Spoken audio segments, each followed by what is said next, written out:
بسم اللہ الرحمن الرحیم۔ اعوذ باللہ من الشیطان الرجیم، بسم اللہ الرحمن الرحیم۔ میرے پیارے دوستو، امید ہے آپ سب خیریت سے ہوں گے۔ دوستو، جیسا کہ آپ کو پتہ ہے، میں حضرت خواجہ غریب نواز رحمۃ اللہ علیہ کی زندگی مبارک کے بارے میں بات کر رہا تھا۔ دوستو، آج میں پارٹ نمبر 4 لے کر آیا ہوں، جس میں خواجہ غریب نواز کے معجزات کے بارے میں ذکر کروں گا۔ تو چلیے دوستو، شروع کرتے ہیں۔ دوستو، جیسا کہ آپ کو پتہ ہے، جب اللہ کے مقرب بندے اپنی تمام تر زندگی اس کے احکام کی بجا آوری اور اس کے ذکر میں بسر کرتے ہیں، تو دنیاوی لذتوں اور آسائشوں کو چھوڑ کر تبلیغ و اشاعت دین میں گزار دیتے ہیں، تو اللہ انہیں بطور انعام آخرت میں تو بلندوں والا درجات اور بے شمار نعمتوں سے سرفراز فرماتا ہی ہے، لیکن دنیا میں بھی ان کے مقام و مرتبے کو لوگوں پر ظاہر کرنے کے لیے کچھ خاص کرامات عطا فرماتا ہے۔ حضرت خواجہ غریب نواز رحمۃ اللہ علیہ کو بھی اللہ نے بے شمار کرامات سے نوازا۔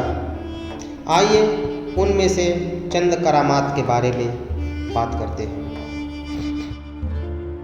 دوستو، چلیے شروع کرتے ہیں خواجہ غریب نواز کے کرامات اور معجزات۔ پہلا معجزہ ہے مردہ زندہ کر دینا۔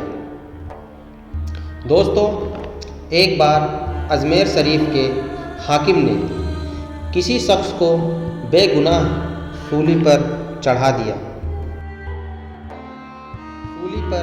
دیا اور اس کی ماں کو کہلا بھیجا کہ اپنے بیٹے کی لاش لے جائیں۔ دکھیاری ماں غم سے نڈھال ہو کر روتی ہوئی حضرت خواجہ غریب نواز رحمۃ اللہ علیہ کی بارگاہ کے کش پناہ میں حاضر ہوئی اور فریاد کرنے لگی، میرا سہارا چھن گیا، میرا گھر اجڑ گیا، میرا بیٹا ایک ہی تھا، حاکم نے اسے بے قصور سولی پر چڑھا دیا۔ یہ سن کر آپ رحمۃ اللہ علیہ جلال میں آ گئے اور فرمایا، مجھے اس کی لاش کے پاس لے چلو۔ جو ہی آپ لاش کے قریب پہنچے تو اشارہ کر کے فرمایا، اے مقتول، اگر حاکم وقت نے تجھے بے قصور سولی چڑھا دی ہے تو اللہ کے حکم سے اٹھ کھڑا ہو۔ لاش میں فوراً حرکت پیدا ہوئی اور دیکھتے ہی دیکھتے وہ شخص زندہ ہو کر کھڑا ہو گیا۔ اللہ اکبر۔ دوستو، دوسرا معجزہ عذاب قبر سے رہائی۔ حضرت سیدنا بختیار کاکی رحمۃ اللہ علیہ فرماتے ہیں، حضرت سیدنا خواجہ غریب نواز رحمۃ اللہ علیہ اپنے ایک مرید کے جنازے میں تشریف لے گئے۔ نماز جنازہ پڑھا کر اپنے دست مبارک سے قبر میں اتارا۔ تدفین کے بعد ایک ایک کر کے سب لوگ چلے گئے، مگر حضور خواجہ غریب نواز رحمۃ اللہ علیہ قبر کے پاس تشریف فرما رہے ہیں۔ اچانک آپ رحمۃ اللہ علیہ غمگین ہو گئے۔ کچھ دیر کے بعد آپ رحمۃ اللہ علیہ کی زبان پر الحمدللہ رب العالمین جاری ہوا اور آپ مطمئن ہو گئے۔ میرے استفسار پر فرمایا، اس کے پاس عذاب کے فرشتے آ گئے تھے، جس کی وجہ سے میں پریشان ہو گیا۔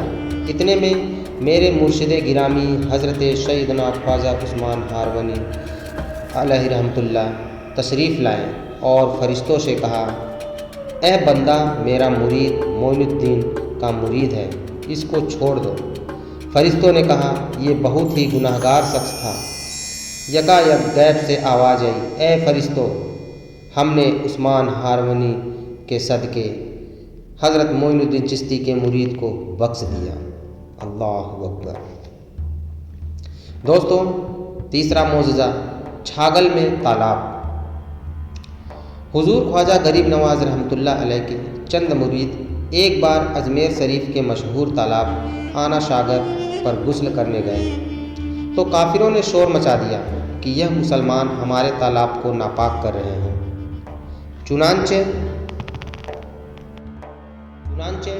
وہ حضرات لوٹے اور سارا ماجرا خواجہ غریب نواز رحمۃ اللہ علیہ کی خدمت میں عرض کر دیا۔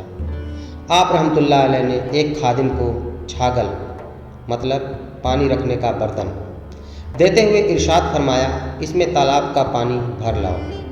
خادم نے جو ہی پانی بھرنے کے لیے چھاگل تالاب میں ڈالا تو اس کا سارا پانی چھاگل میں آ گیا۔ لوگ پانی نہ ملنے پہ بے قرار ہو گئے اور آپ رحمۃ اللہ علیہ کی خدمت شراپا کرامات میں حاضر ہو کر فریاد کرنے لگے۔ چنانچہ آپ رحمۃ اللہ علیہ نے خادم کو حکم دیا کہ جاؤ اور پانی واپس تالاب میں اڑیل دو۔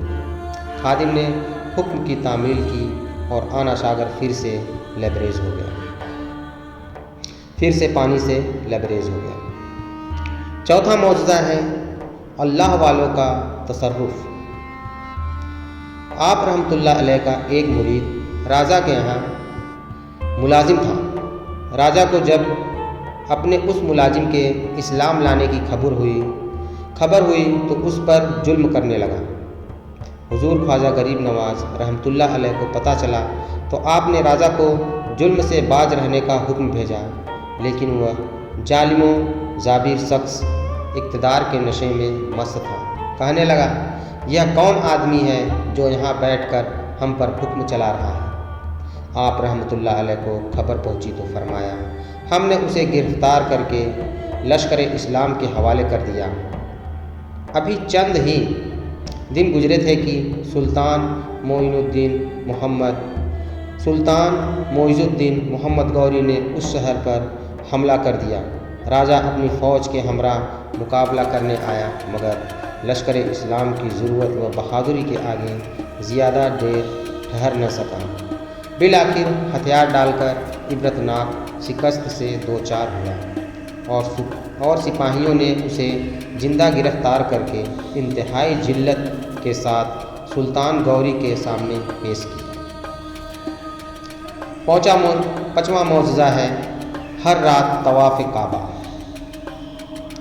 حضرت سیدنا خواجہ غریب نواز رحمۃ اللہ علیہ کا کوئی مرید یا اہل محبت اگر حج یا عمرہ کی سعادت پاتا اور طواف کعبہ کے لیے حاضر ہوتا تو دیکھتا کہ خواجہ غریب نواز رحمۃ اللہ علیہ طواف کعبہ میں مشغول ہے۔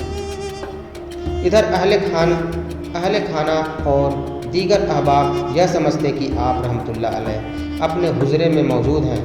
بالآخر ایک دن یہ راز کھل ہی گیا۔ آپ رحمۃ اللہ علیہ بیت اللہ شریف حاضر ہو کر ساری رات طواف کعبہ میں مشغول رہتے اور صبح اجمیر شریف واپس آ کر باجماعت نماز فجر ادا فرماتے۔ اللہ اکبر۔ چھٹا معجزہ ہے انوکھا خزانہ۔ حضرت سیدنا خواجہ غریب نواز رحمۃ اللہ علیہ کے